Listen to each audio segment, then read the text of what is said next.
Enrique Mayer, Cuentos feos de la Reforma Agraria Peruana. IEP, Instituto de Estudios Peruanos. CEPES, Centro Peruano de Estudios Sociales. Capítulo 6. Veterinarios y comuneros. Inventando las SAIS. Víctor Caballero Martín es un verdadero intelectual orgánico, sociólogo, nacido en Trujillo. Su pasión ha sido la de entender y contribuir a la transformación de las sociedades rurales de la sierra. Un marxista bien preparado y militante de vanguardia revolucionaria. Ha sido miembro asociado del Instituto de Apoyo Agrario, una ONG dedicada al trabajo con el sector campesino y un centro de militancia política de izquierda y de debate intelectual. Su función principal, sin embargo, fue la de asesor de la Confederación Campesina del Perú, CCP, donde colaboró orientando a la organización a lo largo de sus múltiples enfrentamientos con los sucesivos gobiernos. Una persona pequeña e intensa, de ojos vivaces que brillaban a través de unos anteojos de marco negro. Nos brindó sus comentarios con un sarcástico sentido del humor y una enorme experiencia unida a un sentido de justicia doctrinaria. En el momento de la entrevista, en junio de 1994, la CCP enfrentaba serias dificultades. El Instituto de Apoyo Agrario, la ONG que apoyaba económicamente a la CCP, se había disuelto y él se encontraba sin trabajo. En su oficina, a punto de cerrarse, revisamos los acontecimientos relativos a la suerte de la SAIS, esta peculiar institución de la reforma agraria. Me entregó varios archivos con sus investigaciones inconclusas. Espero que las pueda usar, me dijo. Contienen un manuscrito que describe la respuesta de los campesinos a un clásico movimiento de concentración de tierras realizado por la división ganadera de la empresa norteamericana, la Cerro de Pasco Cooper Corporation, conglomerado minero ubicado en la Sierra Central de Pasco y Junín. El texto, bien documentado, está lleno de indignación, ávido de exponer la verdadera naturaleza del capitalismo y del imperialismo. Estas extensas propiedades en las Punas Altas fueron consideradas por los izquierdistas como las más apropiadas para la expropiación y en el caso de la empresa Cerro de Pasco, el ejemplo más claro del imperialismo que podía mostrarse. En el manuscrito se documenta ampliamente la forma cuestionable en la que cerca de 1911 la empresa adquirió las tierras, el enorme tamaño de sus propiedades, así como los conflictos que generó en las comunidades. Al dar cuenta de la forma implacable en la que se llevó a cabo la modernización y la reorganización capitalista de la crianza de ovinos a expensas de las comunidades campesinas. Víctor abogó también en el contexto del creciente nacionalismo de la década de 1960 por la expropiación de la empresa Yankee. Tal como queda documentado en el manuscrito y en sus otras publicaciones, Imperialismo y el campesinado en la Sierra Central, Caballero Martín, 1981, 141-149, la persona que transformó las condiciones en las que operaban las haciendas que fueron adquiridas a precios ínfimos fue un graduado en la crianza de animales de la Universidad de Wyoming, llamado W. K. Snyder, contratado en 1954. La Cerro de Pasco Corporation se convirtió en la principal organización ganadera de la Sierra Central científicamente conducida. A través de una cuidadosa selección y cruce de ganado importado, Snyder desarrolló un nuevo tipo de ovinos ganadores de diversos premios, cuya raza fue denominada Junín. Estos robustos animales fueron adaptados a la gran altitud, clima, pastos y a las condiciones de pastoreo de los Andes. Comenzaron a producir carne y lana con un nivel de productividad que era excepcionalmente alto para la región. La propagación de la raza Junín en las propias tierras de la Cerro de Pasco requirió una drástica reducción de la proporción entre animales y pastos, un animal por hectárea, un cuidadoso régimen de rotación de pasturas, un minucioso control de las condiciones de reproducción, así como el aislamiento de las razas chuscas criadas por la población local. En el lapso de 7 años, 1957 a 1964, el número total de ovinos se redujo de 233.000 a 204.000. Los costos promedios de producción por ovino se redujeron de 0.23 a 0.06 soles. Los rendimientos de lana por animal aumentaron de 6 a 9 libras y el promedio de producción de carne aumentó de 18 a 25 kilos. El aislamiento del ganado de la hacienda respecto del resto de animales que pastaban en las tierras de la hacienda se logró mediante la eliminación de los huachilleros, y mediante la compra del ganado perteneciente a estos pastores, a quienes, hasta que este programa se puso en práctica, se les daba en alquiler terrenos de pastos para sus ovejas que pastaban junto al ganado de la propia hacienda. Alrededor de 16.000 ovinos infestados de sarna y relativamente débiles fueron eliminados en este mismo periodo. Con la llegada de esta nueva raza se ejecutó un programa de cercado con el fin de mantener a los animales de las otras personas lejos de las tierras de la hacienda y lograr consolidar la propiedad. Bajo este modelo verdaderamente capitalista, se redujo significativamente la mano de obra a través de la racionalización del trabajo. Aquellos que fueron retenidos se vieron subordinados a un grupo de expertos con una clara orientación técnica, los que en el inicio fueron en gran medida extranjeros. Al mismo tiempo, los que se quedaron tuvieron mejores salarios, beneficios sociales de salud y de jubilación. A ojos de la clase media peruana, Pachacayo, la sede administrativa de estas operaciones ganaderas, era una comunidad norteamericana cerrada de la que se vieron clara y definitivamente excluidos. Todos los campamentos mineros o ganaderos de la Cerro de Pasco tenían bungalows al estilo del medio oeste norteamericano, calles curvas, buses escolares de color amarillo e iglesias protestantes donde se hablaba inglés. Los comedores de la empresa estaban abiertos para los empleados peruanos de menor rango, como los contadores, pero por otro lado eran zonas exclusivas para los empleados a donde los obreros tenían prohibido el acceso. La verdadera columna vertebral del sistema, los pastores indios y sus esposas e hijos, quienes pasaban meses en las punas viviendo en chozas de paja, eran considerados tan rústicos que solo se les permitía el ingreso cuando llegaban en comisión de servicio. Debían dirigirse a las oficinas y almacenes establecidos donde tenían que esperar tras la ventanilla para ser atendidos. Ellos nunca se les dio alimentación, pero tenían derecho a diferentes cantidades de carnes de oveja. La oposición a las haciendas de la Cerro de Pasco y a otras propiedades ganaderas en la provincia de Junín y el departamento de Pasco generó durante las décadas de 1950 y 1960 una serie de movimientos campesinos independientes y bien coordinados que fueron organizados por las comunidades indígenas que estaban siendo empujadas a los extremos de las haciendas en su proceso de expansión. Víctor divide este proceso en tres fases de acciones de resistencia. La primera, que data desde la década de 1940 hasta los años 1950. Fueron reacciones espontáneas a la política de la empresa de cercar los pastos. Fueron frecuentes los cortes de alambradas, los enfrentamientos por las medidas establecidas por la hacienda para prohibir el tránsito por los derechos de paso acostumbrados, así como acciones localizadas de resistencia campesina. La gerencia respondió con procedimientos cuasi legales y criminales ejecutados por el cuerpo de vigilancia de la empresa encabezado por los caporales o, en casos extremos, con acciones policiales a solicitud de la empresa y detenciones en las cárceles locales para los manifestantes. La policía local y los jueces provinciales acataron las solicitudes de la empresa, puesto que las buenas relaciones entre la empresa y el gobierno procedían desde los más altos niveles en la ciudad de Lima. La segunda fase va de 1958 a 1963. Corresponde a 5 años de protestas organizadas en contra de las haciendas. La acción siempre se inició con procesos judiciales que cuestionaban los derechos de propiedad de las haciendas, juicios que se prolongaban en los tribunales. Estos estuvieron seguidos de una severa represión y a su vez sirvieron de plataforma para la movilización política. Una de las haciendas, San Juan de Paria, muy cerca de la ciudad minera de Cerro de Pasco, fue objeto de asaltos sistemáticos por al menos 6 comunidades vecinas a lo largo de un periodo de 8 años. En 1963, Fernando Belaúnde ganó las elecciones. A lo largo de su campaña, en cada uno de los pueblos y ciudades prometió una reforma agraria. Al asumir el poder fue recibido por una nueva oleada de invasiones. Según Víctor, esta tercera fase fue la etapa preparatoria de la reforma agraria, en la que todos los sectores buscaron asumir una posición con relación a la amenaza o a la protesta en la que todos los sectores buscaron asumir una posición con relación a la amenaza o a la promesa de la reforma. Belaúnde se vio en un aprieto.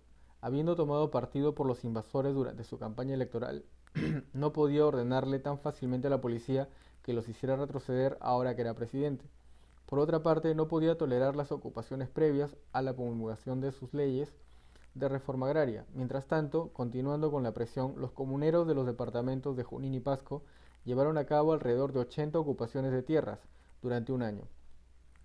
El libro de Howard Huntington, Struggle in the Andes, ofrece convincentes descripciones de lo impresionante que fueron estas invasiones. Al recuperar de manera espectacular la propiedad que sentían que era suya, estos campesinos desafiaron un patrón de dominación que había existido durante cientos de años. Su comportamiento le demostraba al gobierno nacional que las necesidades y demandas de los campesinos ya no podían seguir siendo fácilmente ignoradas. 1975-6. El resultado fue presionar al gobierno para que promulgara las leyes de reforma agraria de 1964.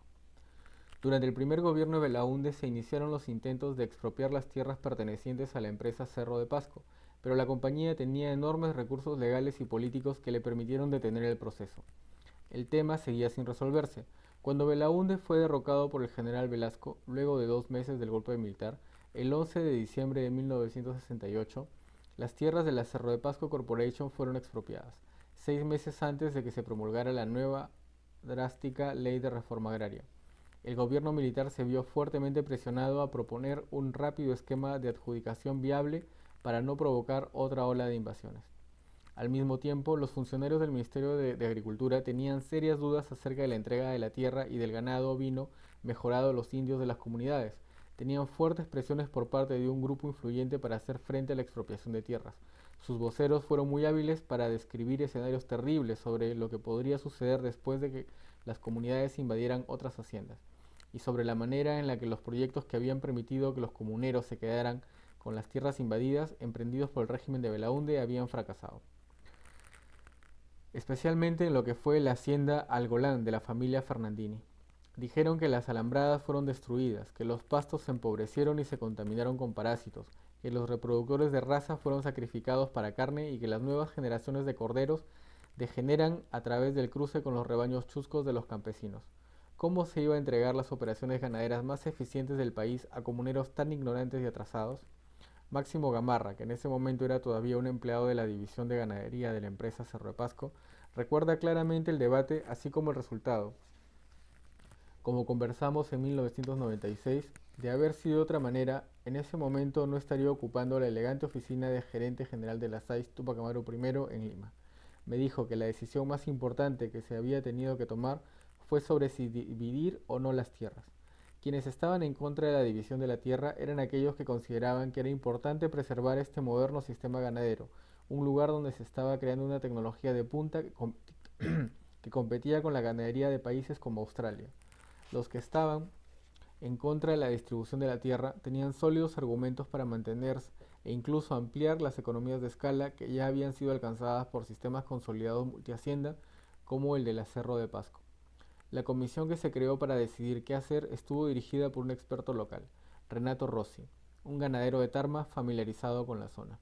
Sugirió la participación de profesores de la Universidad Nacional Agraria, de miembros del prestigioso Instituto Veterinario de Investigaciones Tropicales y de Altura, IVITA, y de algunos ex ganaderos. La comisión examinó 4 modelos de adjudicación.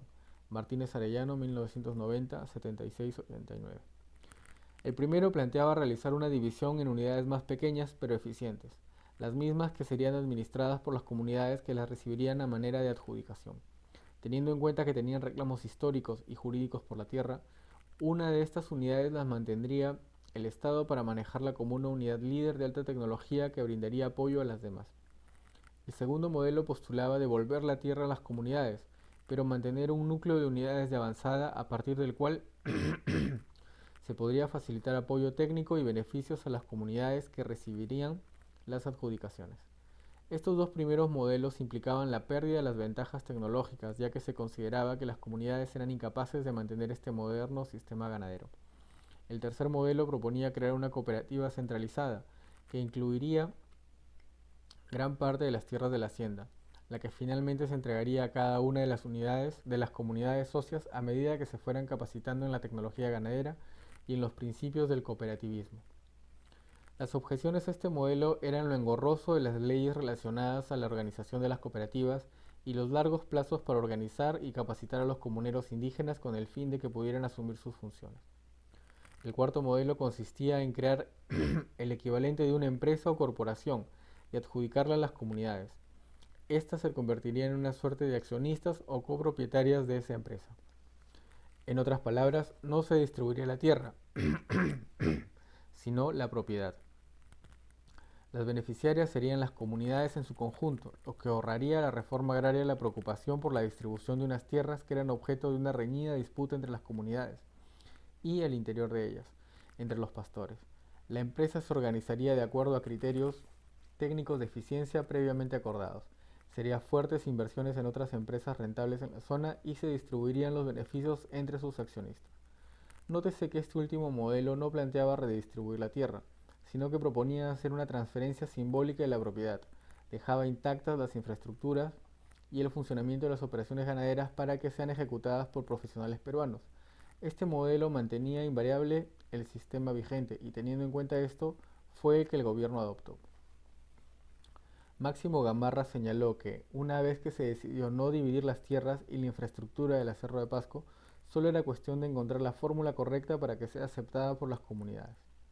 El nombre de esa figura, Sociedad Agrícola de Interés Social, fue tomado del texto de la antigua Ley de Reforma Agraria de Belaúnde, la cual mencionaba en el preámbulo que la razón de ser de la reforma agraria era la de promover el interés social de los sectores más grandes y menos favorecidos de la sociedad, palabras que habían sido copiadas de la Declaración de Punta del Este, que instituyó la Alianza para el Progreso, instando a los gobiernos de América Latina a llevar a cabo reformas agrarias.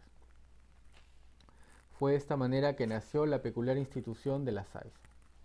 A Máximo Gamarra le gustaba pronunciar las siglas con un acento huanca, como 6, palabra que suena como el número 6 en castellano y que es la forma en que se hizo conocida en la región, las 6.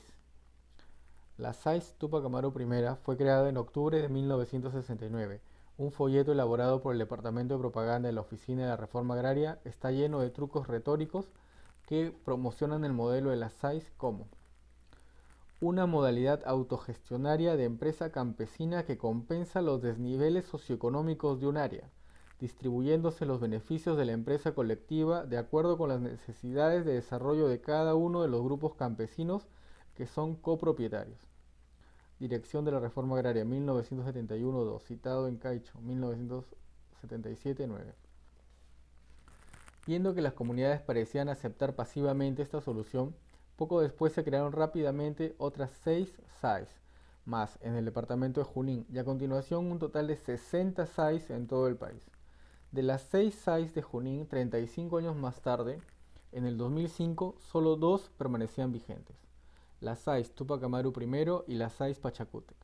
De aquellas que desaparecieron, una pequeña, la SAIS Mariscal Cáceres, fue absorbida por sus comunidades socias en 1986.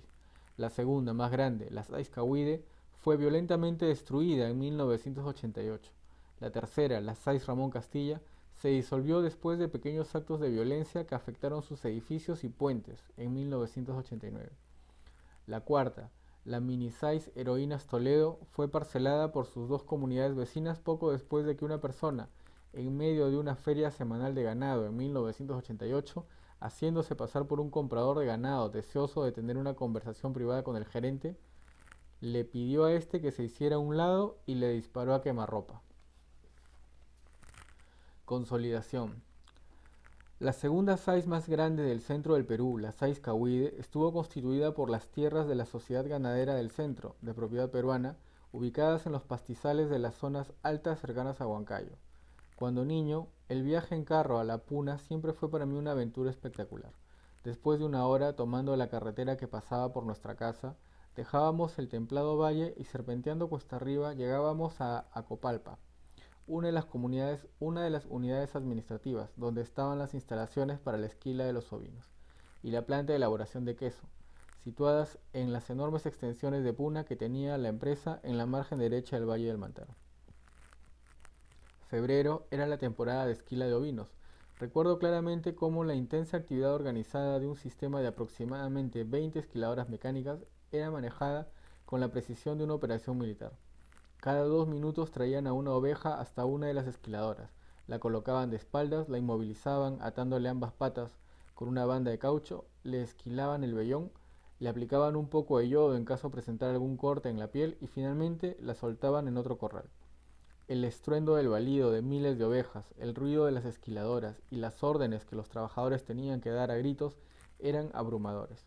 Recuerdo también cómo en otro galpón se iba colocando sobre unas mesas el producto de la esquila, clasificándolo en lana de primera, segunda y tercera clase, para luego juntarlas en grandes depósitos.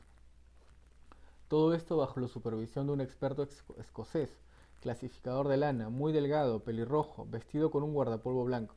Él llegaba a Huancayo cada año para asegurarse de que su empresa exportadora, la Duncan Fox Co., recibiera lana de calidad AAA, de acuerdo con lo que había negociado. Yo tenía 6 años y mi padre me presentó a don Alberto Chaparro, el gerente general de la empresa y ex senador conservador del partido odrista. Calvo, de ojos azules y bigote rojo, era el arquetipo de la clase ganadera rural capitalista. Los campesinos recuerdan a Alberto Chaparro como una persona fría que montaba a caballo. La Sociedad Ganadera del Centro se formó en 1910, sobre la base de un conglomerado de propietarios accionistas que habían aportado sus tierras con el fin de lograr una gestión y operaciones más eficientes. Los 106 accionistas incluían algunas de las familias limeñas más aristocráticas, estrechamente vinculadas a otras haciendas, explotaciones mineras y a la industria textil, las finanzas, el comercio y a círculos profesionales y diplomáticos. Situada en los altos pastizales de la Puna, la extensión de las tierras de la empresa era inmensa y abarcaba ámbitos jurisdiccionales en 2 departamentos y 2 provincias, la mayor parte de ellos ubicados a altitudes superiores a los 4.000 metros.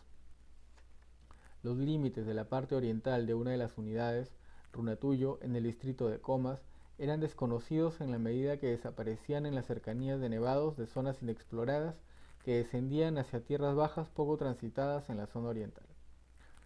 Punto.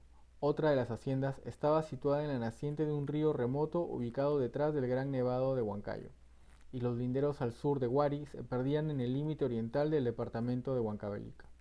En la otra margen del Valle del Mantaro, las haciendas de Laibe e Incahuasi, más lucrativas, llegaban hasta bien entrada la cordillera occidental. Los documentos de la expropiación declaran 247.257 hectáreas en total, 2.472 kilómetros cuadrados. En 1971 tenía 113.000 ovinos, 6.500 vacunos y 700 caballos. La sociedad daba empleo a 448 personas y sus familias. El valor monetario de la expropiación de la tierra, las instalaciones y los animales se calculó en 145 millones de soles, 3.7 millones de dólares. En 1971 se creó la SAIS Cahuide, adicionándole 3 pequeñas haciendas vecinas: Antapongo, Río de la Virgen y Tucle. 29 comunidades campesinas, como entidades jurídicas y una cooperativa, para incluir a los trabajadores en las unidades de producción. Se convirtieron en las propietarias legales de la empresa. Los títulos se entregarían luego de 20 años, cuando se cancelara la última cuota anual de los pagos de una deuda agraria avaluada en 234 millones de soles, 6 millones de dólares. El contraste entre las 29 comunidades y el conjunto de las unidades de producción, que en ese momento estaban vinculados entre sí, no podía ser mayor. En 1970, en las comunidades había 3.500 familias, que accedían de manera desigual a 11.618 hectáreas de tierra en las que pastoreaban 70.000 ovejas, cerca de la mitad de las que tenía la sociedad, y 7.000 cabezas de ganado, aproximadamente la misma cantidad que la ganadera. La SAIS controlaba 21 veces más tierras que las comunidades, mientras que las comunidades tenían 3 veces el número de familias que sostener y una proporción tierra-animal de 0.16 hectáreas por ovino, en comparación con las 2.1 hectáreas por ovino que tenía la SAIS. Al crearse la SAIS, a las comunidades no se les transfirió ni una hectárea de tierra de las haciendas. Los intelectuales de todas las tiendas políticas que visitaron la SAIS se mostraron interesados y publicaron estudios y críticas. Rodrigo Montoya, profesor de antropología de la Universidad de San Marcos, desarrolló la primera monografía en 1974. En ella señaló, en ese momento que si la SAIS debía pagar la deuda agraria, los impuestos y distribuir las ganancias entre las 29 comunidades en forma de fondos de desarrollo, tendría poca posibilidad de desarrollo. Montoya, 1974, 81-84. Otros críticos de izquierda dijeron que esto era realmente capitalismo de Estado, y que las comunidades habían sido engañadas. Un crítico con el seudónimo de Ramón Saldívar, 1974-58, hizo un análisis más duro al mencionar que era un triunfo de los tecnócratas mediano y pequeño burgueses que habían logrado un control total del proceso frente a los trabajadores y campesinos. Las SAI se convirtieron en empresas de tenencia accionaria supervisadas por el Estado. Debían hacer funcionar las unidades de producción heredadas de las expropiadas empresas capitalistas con la misma tecnología avanzada, el mismo personal directivo, los mismos empleados y pastores, y sobre la base de las mismas existencias de ganado que se le había transferido. Pero la gestión está ahora en manos de sus nuevos propietarios, es decir, los miembros de las comunidades, no de los individuos, sino de las comunidades como instituciones, constituidos por campesinos indígenas, pastores y migrantes eventuales, supuestamente sin educación. Las comunidades, asimismo, continuaron teniendo los mismos linderos, similar composición social y la misma escasez de tierras, características que ocasionaban la pobreza y los problemas sociales que habían heredado de las épocas colonial y republicana. Dos delegados elegidos tenían el privilegio de representar a cada comunidad en la junta directiva de las SAIS, y si esta junta elegía a alguno de ellos como presidente o tesorero, estas personas podrían pasar a vivir en Huancayo y firmaban los cheques mientras duraba su mandato. Una vez al año los delegados comunales recibían un cheque que representaba su participación en las utilidades de la empresa. Lo debían gastar en cuestiones que hubieran sido aprobadas por la comunidad y que simbólicamente constituían desarrollo. Sin embargo, hay que tener en cuenta que la unidad colectiva, aun siendo una empresa con el imperativo de lograr ganancias, era una institución capitalista debilitada. Se encontraba restringida por la supervisión de un consejo de administración campesino. Tenía la obligación de acatar procedimientos democráticos para la adopción de decisiones en las que había una fuerte participación de los empleados y campesinos, y operaba en un entorno empresarial hostil. Posteriormente, en el marco del segundo gobierno de Belaúnde y durante la administración de García, tuvo que lidiar además con decrecientes índices de apoyo del gobierno que iban de poco a nada entusiastas. Víctor Caballero continuó prestando atención al desempeño de la SAIS-Cahuide durante los años posteriores a la reforma. Él y otras personas publicaron informes en los que mostraron que en términos generales durante todo el tiempo de funcionamiento las SAIS en el centro del país se las arreglaron para mantener y mejorar ligeramente sus existencias de ovinos, conservar la integridad de sus empresas, pagar sus impuestos y la deuda agraria, así como devolver un flujo constante de beneficios, pequeños pero respetables y un tanto disminuidos en los últimos años. Max Gamarra, en la entrevista que le hice, fue aún más convincente acerca de los beneficios de la SAIS Tupac Amaru I. Él rechazó enfáticamente mi pregunta un tanto hostil acerca de la supuesta disminución de la rentabilidad de la SAIS Tupac Amaru I. Nunca hemos bajado del 10%, a excepción de un año, aunque no hemos superado el 17% de utilidades. Compare esto con una empresa que figura en la bolsa de valores. Estamos allí, un 10 a 12% de reparto de utilidades a los accionistas a lo largo de 25 años es bastante respetable, aún en los Estados Unidos. En una escala minimalista, uno puede concluir que si la supervivencia era un criterio, los nuevos administradores de hecho hicieron solamente eso. En abril de 1996 entrevisté a tres profesores de la Universidad de Huancayo, Plinio Dionisio y Rolando Quispe. Estaban enseñando en la Facultad de Zootecnia y Manuel Ortiz era antropólogo especializado en antropología política. Todos ellos habían hecho sus carreras previas como tecnócratas en la SAIS. Plinio Dionisio ocupó un importante cargo en el área productiva de la SAIS Cahuide. Rolando Quispe y Manuel Ortiz trabajaron en el área de desarrollo de la SAIS Cahuide y Tupac Amaru I respectivamente. Ellos recuerdan sus funciones como administradores de la SAIS. Plinio Dionisio explicó que desde el principio los gerentes de la SAIS habían llegado a la conclusión de que la ampliación de las operaciones con el ganado ovino había llegado a su límite físico y técnico. Sin embargo, los precios de la lana estaban disminuyendo. La SAIS se embarcó en una operación arriesgada y costosa para intensificar el uso de la tierra a través del establecimiento de un proyecto lechero de alta tecnología a gran altura. Él considera que este fue un logro asombroso y recuerda estos días con orgullo. Lo describió de la siguiente manera. Lo denominamos el proyecto Laibe. Consistía sobre todo en la implantación de más de 1000 hectáreas de pastos cultivados e irrigados en los que se adaptaría una raza especial de ganado Brown Swiss, de alta productividad, Era necesario importar un nuevo stock de los Estados Unidos, porque con las vacas que teníamos ya no era justificable tener pastos cultivados. Era un proyecto lechero, era la primera vez que se asumía este riesgo a tan grandes altitudes. El proyecto Laibe se inició entre 1971 y 1972, poco después de la creación de las AIS. Se creó un consorcio a partir de varias organizaciones. El Ministerio de Agricultura, el Banco Agrario y un proyecto de desarrollo alemán trabajaron en el mejoramiento de pastos de altura y en el establecimiento de una planta de procesamiento de leche en el valle, la cual absorbería la producción. Consiguieron un préstamo del Banco Interamericano de Desarrollo, comenzaron a involucrar a las comunidades a través de sus contribuciones de mano de obra para la construcción de los canales de riego. Sin embargo, el ritmo era demasiado lento. Contando con un abundante dinero para gastar, Plinio Dionisio explicó que la SAIS aceleró la construcción del canal a través del pago de jornales e incluso a través de subcontratos. Entregó la construcción de secciones del canal a las comunidades socias. La SAIS construyó también una represa con una capacidad de almacenamiento de 8 millones de metros cúbicos. Se contrató a un enorme grupo de expertos, ingenieros, topógrafos y veterinarios para diseñar y poner en práctica el proyecto LAIBE. Con los ojos que le brillaban, continuó hablando a medida que iba recordando su propio momento de gloria.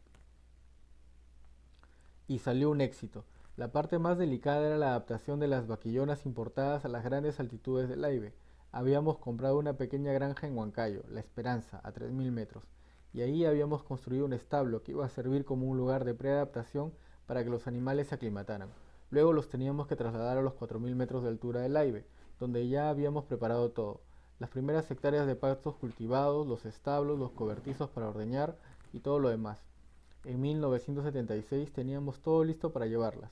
10 años después, la SAIS enviaba 5.000 litros de leche al día. Antes de la reforma, las vacas de Laibe daban en promedio 1.5 litros y después del proyecto estaban produciendo 5.6 y algunas de las vacas que obtuvieron premios daban hasta 9 litros. Teníamos 9.000 cabezas de ganado lechero después de haber comenzado con 5.000 y también habíamos pagado nuestros préstamos. Eso fue lo que conseguimos. Después les pedí a los ex empleados que recordaran lo que ellos consideraban como logros del área de desarrollo de sus respectivas SAIS. Rolando Quispe explicó que cada SAIS estaba obligada a crear una unidad que proporcionara a las comunidades apoyo para el desarrollo. Comencé a trabajar en 1974. Mi primer trabajo fue visitar a las comunidades socias para contarles sobre los objetivos de una SAIS. De manera que durante un año, aunque no era mi trabajo, apoyé el trabajo político de difundir conocimientos acerca del sistema de las SAIS y conseguir su apoyo. Algunas comunidades, especialmente las que estaban por el lado de Acopalpa y Runatuyo, no querían saber nada de las SAIS y pensaban que iba a ser otra hacienda. Ellos pensaban que todos esos discursos que dábamos sobre participación eran solo un truco para continuar explotándolo e incluso para invadir sus tierras comunales. Después de eso comenzamos a desarrollar proyectos que pudieran tener como resultado algo importante para las comunidades socias. Comenzamos por construir caminos para aquellas comunidades que todavía estaban incomunicadas y dijeron, bueno, ahora que tenemos camino, queremos un carro. Y la mayoría de comunidades se compraron sus camiones. Y aquí tengo que reconocer con pena que cometimos un error, porque la gente no sabía cómo administrar un vehículo. Hubo errores y perdieron sus camiones. Muchos los vendieron a pérdida. Otros siguieron trabajándolos, pero no con mucha frecuencia y tuvieron más pérdidas que ganancias. De manera que muchas veces los camiones no estaban operativos porque los repuestos eran muy caros. Algunos camiones se desbarrancaron y eso fue todo. Después trabajamos desarrollando pequeñas operaciones ganaderas comunales, muy pocas. Tal vez 4 o 5 comunidades ya tenían sus propios ganados comunales. En esas colaboramos con los aspectos técnicos y en las que no los tenían promovimos su establecimiento. Los capacitamos en sanidad animal y tratamos de que los organismos del gobierno promovieran proyectos para nuestras comunidades. Manuel Ortiz, el antropólogo, tenía una opinión sarcásticamente optimista de la forma en que la SAIS Túpac Amaru I hacía funcionar su división de desarrollo. Describió la forma en que Max Gamarra consolidó estratégicamente las relaciones de poder para convertirse en el rey indiscutible de la SAIS. Gamarra, personalmente, junto con un pequeño grupo de fieles partidarios, se hizo cargo del manejo de todas las SAIS. Era muy popular, visitaba con frecuencia las comunidades socias, participaba en sus fiestas, hablaba quechua con ellos y resolvía los problemas personales de los comuneros. Él utilizó la división del desarrollo para fortalecer su poder político.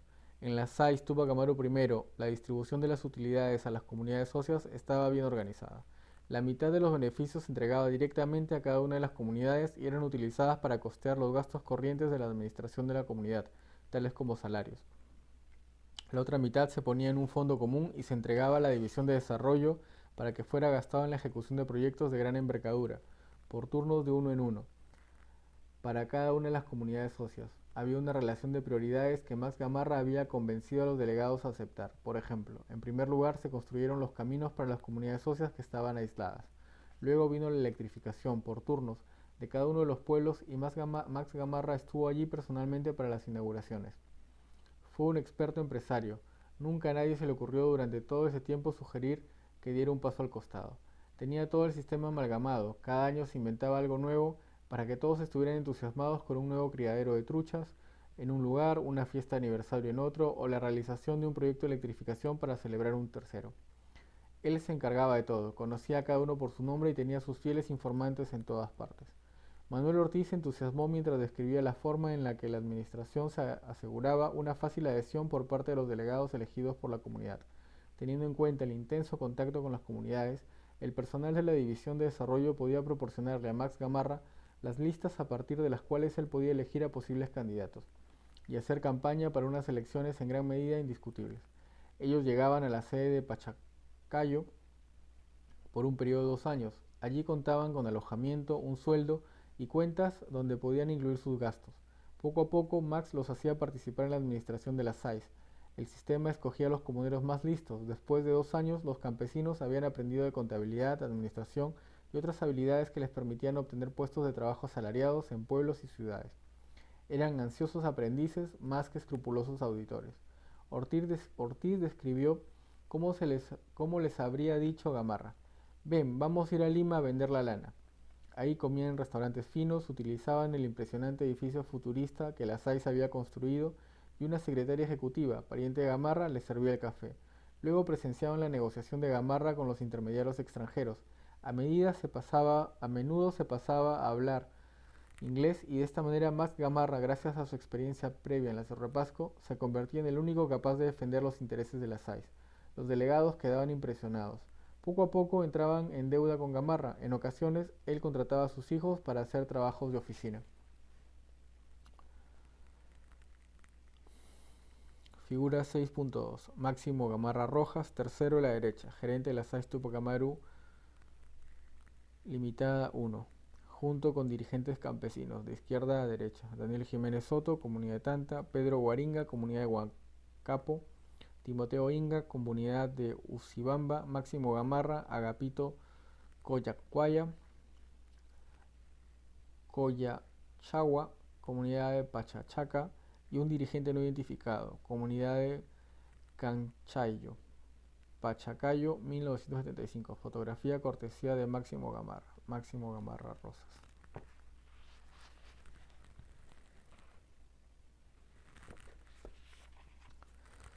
Máximo Gamarra no necesariamente se enojaría de la poco halagadora descripción que Manuel Ortiz hacía de él. Gamarra me dijo que a lo largo de los 25 años en los que fue gerente general de la SAIS había tenido que mantener el espíritu empresarial. De eso se les hablaba a los comuneros desde el principio, y la mayoría lo aceptaba. Empezábamos, dijo, con el background de la Cerro de Pasco, y como yo había trabajado con ellos desde los 16 años, y como llegué a ser el jefe ejecutivo de más alto rango, era lógico que yo recomendara lo que se tenía que hacer. Un recuerdo común de los empleados de mayor rango fue los bajos salarios, envidiados por los delegados campesinos cuyos ingresos eran una décima parte de lo que recibía un técnico. La gerencia se irritaba por el estricto control que ejercían los delegados sobre cualquier posible ventaja y sabía que los trabajadores se resentían por esto. Una acusación muy frecuente era que la gerencia era corrupta y vivía de sobornos. Plinio Dionisio comenta su experiencia de la siguiente manera: cuando me contrataron en 1973-74, yo era uno de los profesionales mejor pagados. Yo ganaba 3 veces más que un profesional del Ministerio de Agricultura, pero la inflación que vino después y la política de las SAIS trajeron abajo mi sueldo. Levantando la voz: finalmente hubo momentos en que un pastor con su salario y sus dominicales sacaba más que un administrador. Claro, al principio dijimos, Nos sacrificaremos porque el proyecto Laibe había arriesgado mucho, pero ya después comenzamos a sentir la pegada. Cuando yo me retiré de la empresa en 1985, me fui a trabajar a un instituto tecnológico. Yo ganaba unos 300 soles más que como gerente. Llegamos a ese extremo de recesión.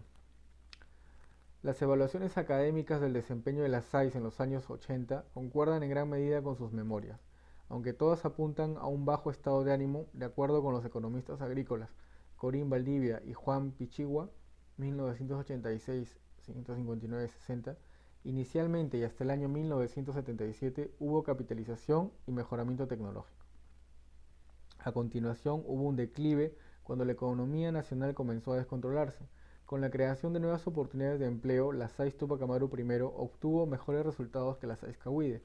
Sin embargo, debido a la inflación, el valor real de los sueldos y salarios se redujo en un 71%, en un periodo de 7 años, 1973-79, y más aún con la hiperinflación posterior, 1986-160-62. El análisis de Víctor Caballero es más negativo, 1990. Él muestra cómo la renta bruta de las Aizcahuide en soles constantes empezó a disminuir de manera persistente desde 1980 en adelante. Haciendo eco de las opiniones críticas de los comuneros, Víctor observa que las cuestionables intervenciones no agrícolas de las Aizcahuide apenas crearon más empleo o beneficios a los comuneros.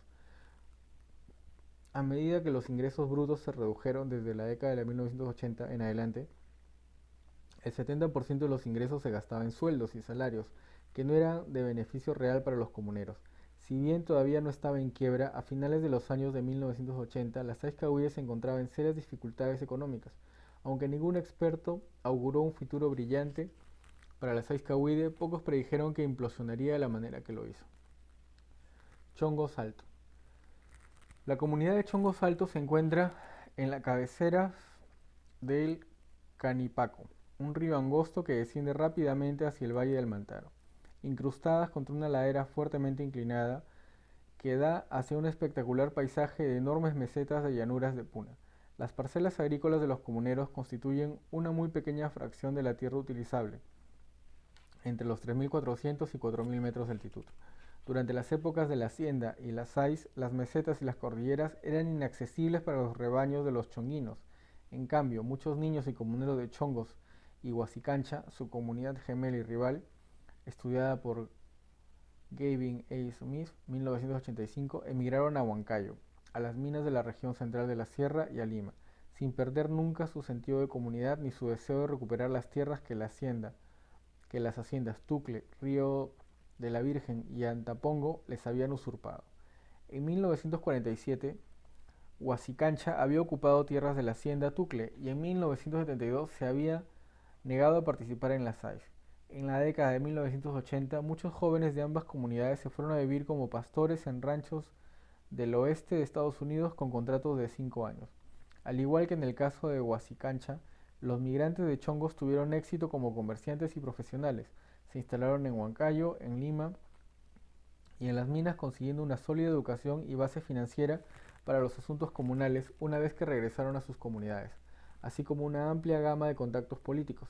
Chongos es un distrito que cuenta con su propia escuela secundaria y una serie de servicios como puesto de salud e iglesia, donde durante la década de 1970 un jesuita francés, el padre Laguiche, facilitó muchos servicios sociales y abrió Chongos Alto a las actividades de la ONG.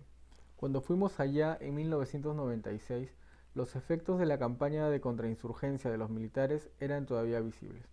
En el viaje a Chongos, Dani y yo pasamos a lo largo de la valla de alambre de púas de la base militar de Vista Alegre, llegando a una hondonada y luego hasta el hito de Chongos, donde había un puesto de control. Allí una mujer vestida con una pollera local salió de una caseta de vigilancia con una escopeta en la mano preguntándonos qué buscábamos. Ella estaba cumpliendo su tarea como miembro de la ronda campesina encargada de resguardar a la comunidad. Dado que era analfabeta, nos pidió que escribiéramos nuestros nombres en una hoja de papel, nuestros números de identidad y la marca, modelo y placas de nuestro vehículo antes de permitir que continuáramos nuestro viaje. Juvenal Chanco, el dirigente comunal de Chongos, tenía un recurso retórico que yo disfruté mucho. Solía poner fin a sus frases con un no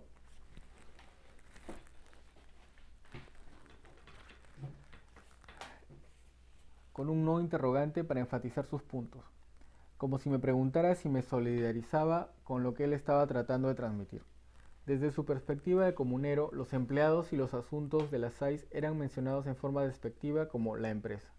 Su posición pro-comunera, independiente de cualquier partido político, puede muy bien haber sido una nueva posición política que había desarrollado recientemente, pero era muy clara y bien pensada, con una dosis de ideopolítica étnica neoindígena. Juvenal Chanco reconstruyó para mí una historia lineal coherente acerca de la necesidad de liberar a chongos de las SAIS, y cómo es que desde un principio quedó claro que únicamente los chonguinos deberían llevar adelante sus propios asuntos en sus propias tierras, como lo estaban haciendo en ese momento. En su opinión se trataba de una larga lucha con divergencias muy costosas e innecesarias. Tenía 45 años, había nacido en el pueblo pero se había educado en Huancayo, estudió ciencias forestales en la universidad aunque no había sacado su grado. Sus hermanos y hermanas vivían en Huancayo, Lima e Italia, se habían aburguesado. Su amor por la tierra y la comunidad lo llevó de vuelta a Chongos. Le pregunté si recordaba los tiempos de la hacienda. Solo por referencia, respondió. Sus padres se habían negado a ser pastores del hacendado, sin embargo sus abuelos sí habían trabajado para ellos. Él recuerda los relatos sobre la explotación que le contaba su abuela. Era terrible, dijo.